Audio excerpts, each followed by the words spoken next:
My mom passed away about 6 months ago after a long battle with cancer. She was my rock, and we had an incredibly close bond. Losing her was devastating. I'm 19, and up until recently, I had been living with my dad, who, until this happened, was my other rock, my source of stability. My parents' marriage wasn't perfect, but it was functional enough that I thought they were happy.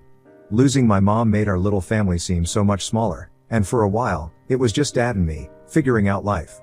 Then, 3 months after mom's death, my dad dropped a bombshell. He was getting remarried. I was stunned. It felt like the ground had shifted beneath me. To me, it seemed like he was rushing things. I mean, just a few months ago, we were grieving together, and now he was ready to move on? He claimed that this woman, let's call her Jane, had been an old friend, someone he had reconnected with shortly after mom got sick. I wanted to be open-minded. I understood that everyone grieves differently, and maybe this was his way of coping. But deep down, it felt wrong. It felt like he was disrespecting my mom's memory by jumping into a new relationship so quickly.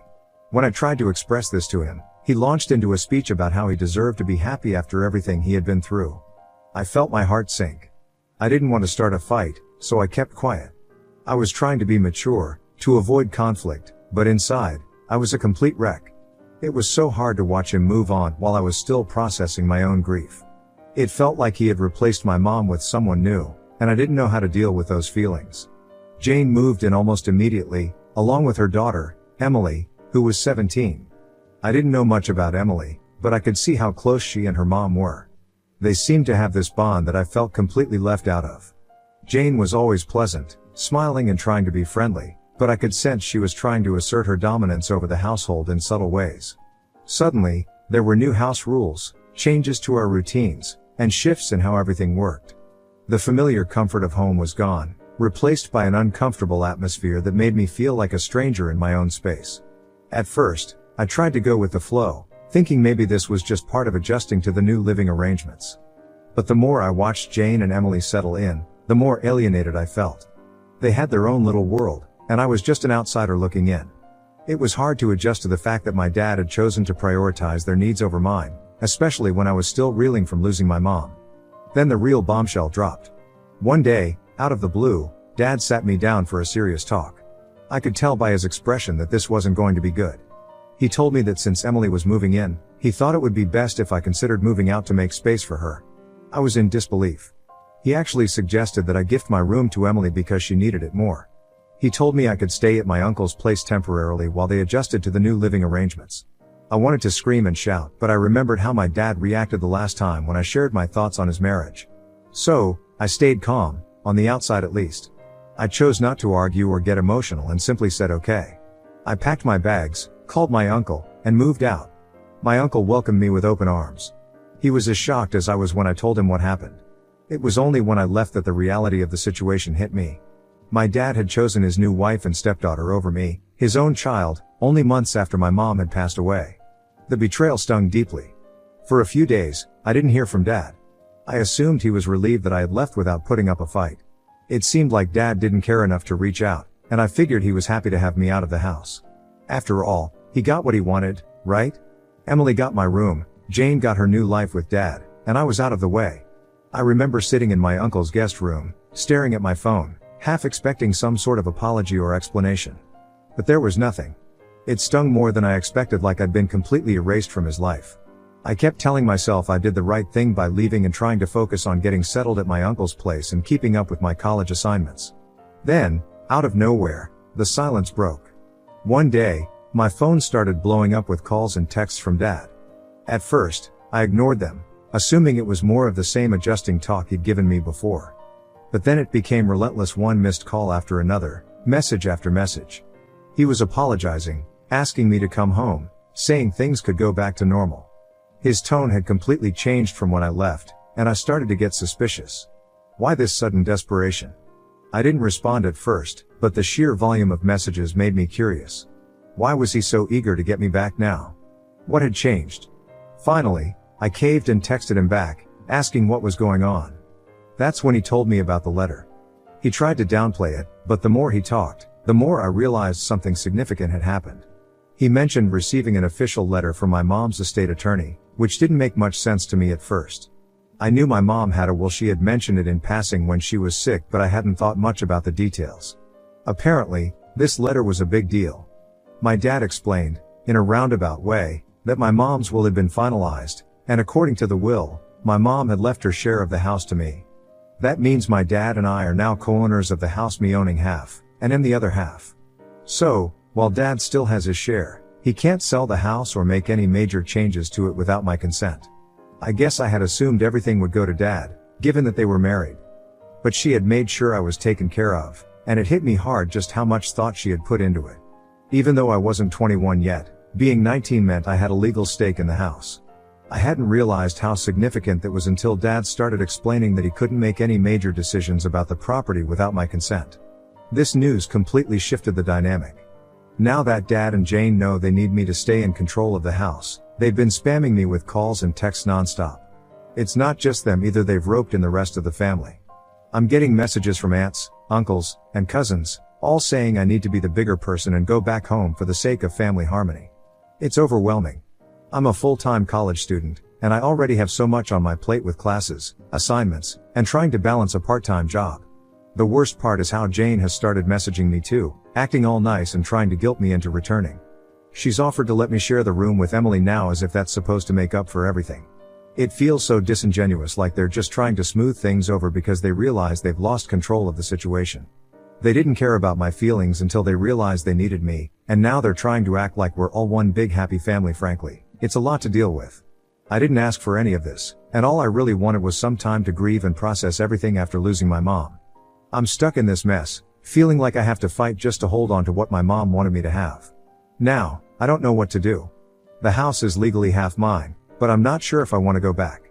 Update 1. Hi guys, first of all, thank you so much for all the support and advice in the comments.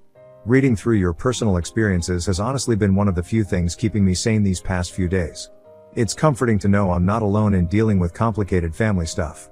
For those asking, my uncle, let's call him Uncle James, is my mom's brother, not my dad's. He's been nothing but supportive, and I'm lucky to have him as a place to stay while I sort all this out. So, there's been another development. While my dad's side of the family has been nonstop in their attempts to get me to come back, something interesting happened that I didn't see coming. My mom's lawyer paid me a visit to Uncle James's house. I wasn't expecting it, and honestly, it kind of caught me off guard. I had only met the lawyer once before, at the reading of my mom's will, but I didn't really think I'd be hearing from him again, at least not anytime soon. When he showed up, my first thought was that something had gone wrong with the house or my legal rights over it, but it turned out to be something completely different. Apparently, my mom had set up a small trust fund for me, and the lawyer was there to explain the details. My uncle, James, is the trustee, which means he's in charge of managing the trust until I'm old enough to handle it on my own. The trust isn't anything huge, just a small amount of money that my mom had set aside for emergencies or for my future needs. I guess she wanted to make sure I had something to fall back on, even if things got complicated with dad and the house. The thing is, I'm not sure if my dad even knows about this trust. Mom must have set it up quietly, and since Uncle James is the trustee, it's possible dad wasn't aware of it at all. That realization made me feel even more protected by my mom. It's like she had planned for every possibility, even the ones I never imagined. The trust fund isn't a game changer in terms of my financial situation, but it's comforting to know that I have some extra security, especially with everything that's happening right now. I haven't told my dad about the trust, and honestly, I'm not sure if I should. He's been blowing up my phone with messages, and I've had calls from all sorts of relatives, cousins, aunts, uncles, all trying to convince me to come back. At first, they were being nice about it, telling me that dad misses me and that we should patch things up, but when I didn't respond right away, the tone started to change. Some of them started guilt-tripping me, saying things like, "Your dad's under a lot of stress, and family is more important than a stupid room." I even had one of my aunts tell me that I was being selfish for taking my mom's side and that I needed to move on since she was gone now. It's been overwhelming, to say the least. But here's the kicker: while all this was going on, Uncle James told me that dad had been trying to reach out to him too. Apparently, dad called him and tried to act like everything was fine, asking if I was doing okay and if Uncle James could convince me to come back home. James said it was the most awkward conversation he'd ever had. Dad was trying to play the concerned parent, but Uncle James wasn't buying it. He knows how dad has treated me, and he made it clear to dad that I was welcome to stay with him for as long as I needed. It's pretty clear that my dad's side of the family is all on his team. They're trying to wear me down, And I have a feeling it's not just about wanting me back for family reasons, it's about control, just like with the house. I've been thinking a lot about whether Dad knows about the trust or if he's just focused on the house for now. Part of me wonders if the trust would complicate things even more if he found out. Right now, he's trying to guilt me into coming back, but if he knew about the extra money Mom left me, would that change his tactics? Would he suddenly try to get involved in managing that too? I have no idea, but the thought is nagging at me. Anyway, my lawyer has advised me to keep things quiet for now, especially since Dad is already so fixated on the house. Legally, he can't force me to move back, and he definitely can't sell the house without my agreement, but I can't help but feel like this whole thing is going to get messier before it gets better. Uncle James has been a rock through all of this, and I'm so grateful to have him in my corner. I don't know what I would have done without him, especially with how manipulative my dad and his side of the family have been. For now, I'm taking things day by day. I'm focusing on school, trying to keep up with my assignments, and just taking a breather from all the drama. Update 2. Every time I think this whole situation has reached its peak of awfulness, something worse happens or I learn something that just turns my world upside down even more. I thought things couldn't get any worse after leaving my dad's house, dealing with the family's non-stop messages, and then finding out about the trust fund my mom had set up for me. But I was wrong. Something happened yesterday that really hit me hard and changed the way I look at everything that's been going on. One of my cousins from my dad's side, let's call her Sarah, asked to meet up for coffee. I wasn't sure what to expect since most of my dad's side has been pressuring me to go back home, but Sarah and I have always been pretty close. She's a bit older than me, and we used to hang out a lot when we were younger, so I figured maybe she just wanted to check in and see how I was doing. When we met up, things were a bit awkward at first. Sarah's mommy aunt has been one of the main people pressuring me to reconcile with my dad, so I wasn't sure where this conversation was going to go. But then, out of nowhere, the conversation took a completely unexpected turn, and Sarah dropped a bomb on me that I wasn't prepared for. She hesitated at first, saying she wasn't sure if she should tell me what she knew, especially since her mom had told her to keep quiet about it. But she couldn't hold it in anymore. She felt I needed to know the truth. Sarah told me that my dad had been cheating on my mom for a long time, even before my mom got sick. I was completely floored. I had no idea this was going on. Sarah said she had known for a while but didn't want to get involved, mostly because her mom had told her not to. She explained that one day, before my mom passed away, she saw my dad out at a restaurant with Jane. And it wasn't just some casual lunch. Sarah said they looked like a couple. They were sitting close together, talking, and it was clear there was something going on between them. At the time, Sarah didn't think too much about it. Maybe she didn't want to believe the worst, or maybe she didn't want to create drama. But now, looking back, it all started to make sense to her. The part that hit me the hardest was when Sarah told me she eventually gathered the courage to tell my mom about what she had seen.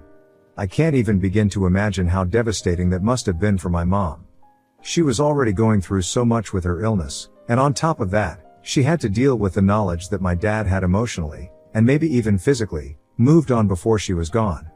Sarah said that after she told my mom, she felt guilty, like maybe she had made things worse, but at the time, she thought it was the right thing to do. She believed my mom had the right to know, even if it caused her pain. Ever since then, though, it's been weighing on Sarah's conscience, and she struggled with whether or not telling my mom was the right decision. When Sarah told me all this, everything started to click into place. I think this might be why my mom made the decisions she did in her will. She probably knew about Dad and Jane, and maybe she didn't trust him anymore. Maybe that's why she left her share of the house to me instead of leaving everything to Dad. It was her way of protecting me and making sure that if Dad tried to move on too quickly with Jane, I wouldn't be left with nothing. It hurts to think that my mom was dealing with so much behind the scenes. She must have known that her time was limited, and on top of everything, she had to worry about Dad betraying her trust. I feel like I should have known, but I guess I was too focused on trying to cope with losing her to see the signs.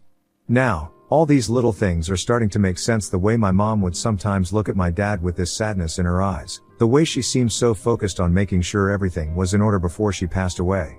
I think she knew that she had to take care of me because she couldn't count on Dad to do it. After Sarah told me all this, I felt sick to my stomach. It was like my whole perspective on my parents' relationship had been flipped upside down. I always thought they had a strong marriage, and I never would have guessed that Dad was capable of something like this. I don't even know how to feel about him anymore. Part of me is furious that he could betray my mom like that, and part of me is just devastated that my mom had to carry that secret with her while she was sick. Now, I'm starting to wonder how much Jane knew about all of this. Did she know my mom was still in the picture when she got involved with my dad? Was she just waiting for my mom to pass away so she could move in and take over? It makes me feel even more certain that I made the right decision by leaving the house. I don't want to be around people who treated my mom like that, especially not in the home that she worked so hard to create for us. Since learning this, I've felt even more conflicted about what to do next. I still own half of the house, but I don't know if I ever want to set foot in it again. How can I live there, knowing all of this? How can I even look at my dad after finding out what he did to my mom? And now, it makes sense why Jane was so eager to push me out of the house. She probably saw me as an obstacle to fully taking over the life she wanted with my dad. Uncle James has been incredibly supportive through all of this. When I told him what Sarah said, he wasn't surprised. He said he always had a feeling that something was off with Dad after my mom got sick, but he never had proof. He's been encouraging me to take my time with making any decisions about the house, and he's even offered to help me talk to a lawyer if I want to take any legal steps. I'm not sure what I want to do yet, but knowing I have people like Uncle James and Sarah in my corner makes me feel a little less alone in all of this. For now, I'm trying to process everything and figure out what my next move should be. I don't think I can forgive my dad, at least not anytime soon. He's been pretending to be the victim in all of this, acting like I'm the one tearing the family apart, but now I see that he's been hiding so much from me. Update 3, hi guys, I guess this might be my final update. So, after everything that's happened, I decided I needed to have a final conversation with my dad. This wasn't because I wanted to fix anything or make things better between us, but I felt like I needed to say my piece and make it clear that I didn't want any part of the life he and Jane were building. It wasn't easy to make that decision, but after finding out about the affair and realizing how much my mom had been through, I knew I couldn't just stay silent and walk away without closure. I messaged my dad, telling him I wanted to meet and talk. He was quick to respond, clearly thinking this was my way of coming back and reconciling. He and Jane had probably convinced themselves that I just needed time to cool off and that I'd eventually come around. When I showed up at the house without any bags or signs that I was moving back in, I could see the surprise on both of their faces. They were expecting me to be ready to move back in, but that wasn't happening. I sat down with them in the living room, and the atmosphere was tense. Dad tried to start with some small talk, asking how I was doing and if I was ready to move forward. Jane just sat there, kind of fake smiling, clearly uncomfortable but still trying to act like everything was normal. It took everything in me to stay calm and not let my anger take over, but I had made up my mind I wasn't going to let them control the narrative anymore. I told Dad straight up that I knew about the affair, that I knew he had been with Jane while Mom was still alive, and that someone had confirmed that for me. I didn't want to bring my cousin, Sarah, into this matter because her mom wouldn't have liked that at all. The look on his face was priceless. He was completely caught off guard, and for once, he had nothing to say. Jane went pale and tried to deny it, stammering something about how it wasn't what it seemed, but I wasn't interested in hearing her excuses. I had already heard enough from Sarah to know the truth. I explained that I wasn't there to argue or try to get an apology. I just wanted them to know that I wasn't coming back. I told them that I didn't trust them, that I didn't want any part of this life they had built on lies, and that I wasn't going to pretend like everything was fine. The house, half of it, at least, was mine now, and I wasn't going to let them push me out, but I also wasn't going to live there. I told them I'd figure out what to do with my share later, but for now, I didn't want any contact with them. The one thing that was clear was that no decision regarding the house should be made without me. Of course, Dad tried to play the victim, saying that I was tearing the family apart, that I was overreacting, and that I needed to think about the future. He even tried to guilt me by saying how hard it had been for him after Mom died, that he needed someone to lean on, and that's why Jane came into the picture. But I wasn't buying it. He made his choices, and now he had to live with them. I wasn't going to feel bad for him when he had clearly disrespected my mom long before she passed away. As for Jane, she just sat there quietly after I called them out. It was clear that she wasn't going to take any responsibility for what had happened, and I didn't expect her to. Honestly, I don't care what happens between the two of them at this point. They've made their bed, and they can lie in it together. After I said my piece, I got up to leave.